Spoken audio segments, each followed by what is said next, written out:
رات کے دروازے کا محافظ۔ آغاز۔ ایک زمانے میں ایک جادوئی شہر تھا جہاں سورج غروب ہوتے ہی سب کچھ تبدیل ہو جاتا تھا۔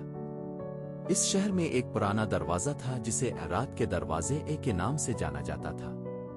یہ دروازہ صرف آدھی رات کو کھلتا تھا اور اس سے خوبصورت ستاروں کی دنیا نظر آتی تھی، لیکن کوئی نہیں جانتا تھا کہ اس دروازے کے پیچھے کیا خطرناک چیزیں چھپی ہیں۔ کرداروں کا تعارف۔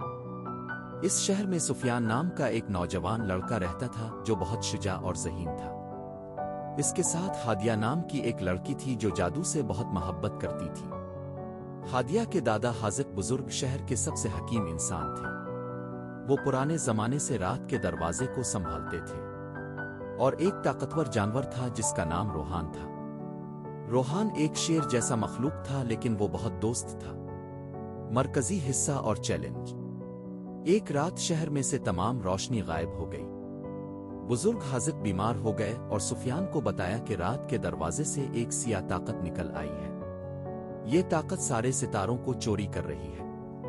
اگر یہ سب ستارے غائب ہو گئے تو شہر کا قسمت ہمیشہ کے لیے تاریک ہو جائے گی۔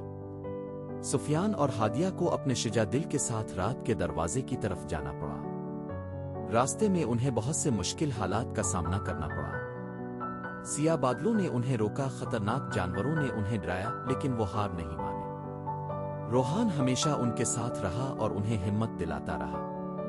حل۔ جب وہ دروازے کے پاس پہنچے تو سیاہ طاقت نے انہیں روکنا چاہا، لیکن ہادیہ نے اپنی جادوئی کتاب سے ایک منتر پڑھا۔ سفیان نے اپنا دل میں اگلوں کی محبت کو یاد کیا۔ روحان نے اپنی طاقت سے سیاہ طاقت کو شکست دی۔ تمام ستارے واپس آ گئے۔ شہر دوبارہ روشن ہو گیا۔